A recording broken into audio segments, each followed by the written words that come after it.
Bismillahirrahmanirrahim. Assalamualaikum warahmatullahi wabarakatuh.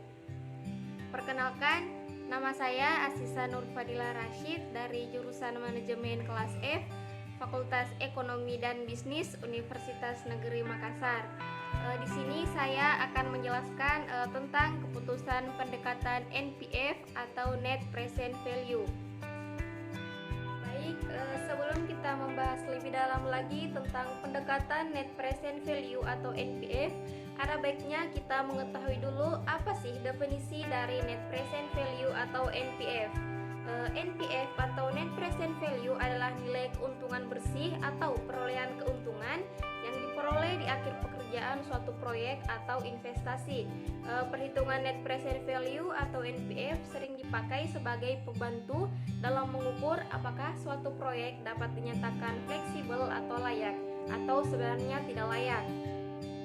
Baik, selanjutnya yaitu pengambilan keputusan Net Present Value atau NPV.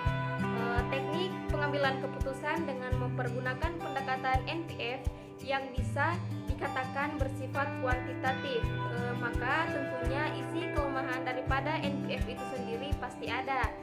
Sudah menjadi realita umum jika pendekatan kuantitatif bersifat mempergunakan data-data dari angka-angka yang terjadi pada saat ini. Net Present Value atau NPV juga dipakai sebagai salah satu metode dalam mendukung proses pengambilan keputusan dengan konsep pendekatan secara kuantitatif. Secara lebih mendalam, Joel G. Siegel dan Jay Kasim mengatakan bahwa dengan metode nilai sekarang bersih, nilai sekarang PF dari semua arus masuk proyek dibandingkan dengan investasi asalnya atau I. Nilai sekarang bersih atau NPV yang merupakan perbedaan antara nilai sekarang dengan investasi asal yaitu NPV sama dengan PF kurang I, menunjukkan apakah proyek dapat menjadi investasi yang diterima. Untuk menghitung nilai sekarang arus kas masuk, tingkat yang disebut biaya modal dipergunakan sebagai pengurangannya. Dengan metode ini bernilai sekarang positif atau NPV lebih besar dari 0 atau PF lebih besar dari 1. Proyek itu dapat disetujui.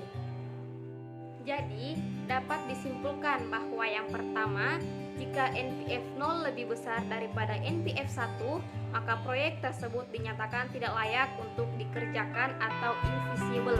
Yang kedua, jika NPV 0 lebih kecil daripada NPV 1, maka proyek tersebut dinyatakan layak untuk dilaksanakan atau feasible dan diperkirakan mampu memberikan keuntungan di akhir proyek. Dan yang ketiga, yang terakhir yaitu jika NPV 0 sama dengan NPV 1, maka proyek tersebut dianggap tidak memiliki nilai kelayakan, terutama jika dilihat dari konsep mutually eksklusif atau memilih salah satu dan meniadakan yang lainnya. Baik, adapun kelemahan yang timbul jika menggunakan NPV atau Net Present Value dalam proses pengambilan keputusan yaitu yang pertama, perhitungan NPV hanya dapat dipergunakan pada saat kondisi yang bersifat konstan atau stabil.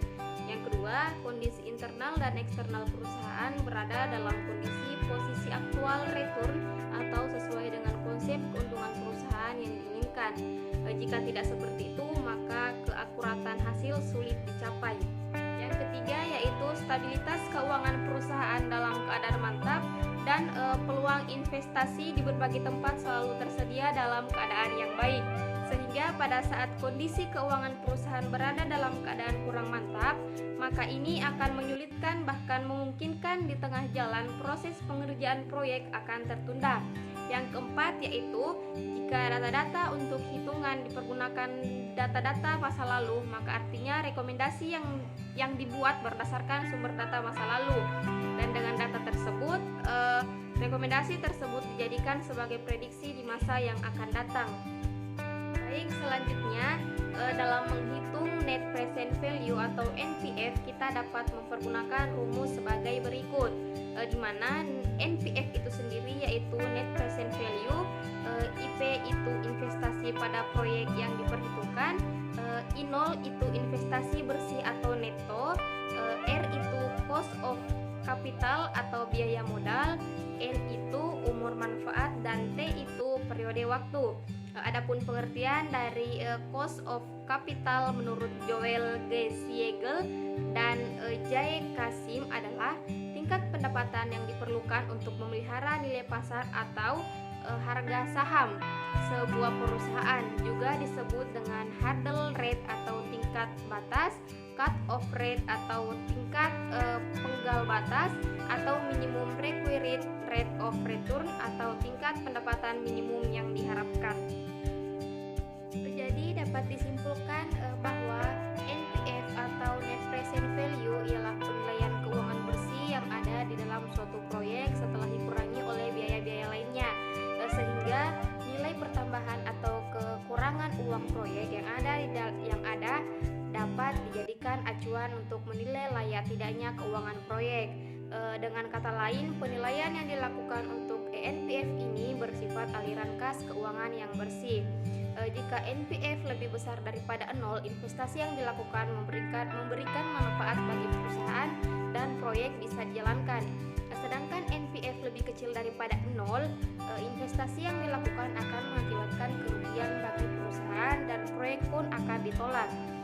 Dan NPV kurang dari 0 dan NPV dikurangi 0, investasi yang dilakukan tidak mengakibatkan perusahaan untung ataupun rugi.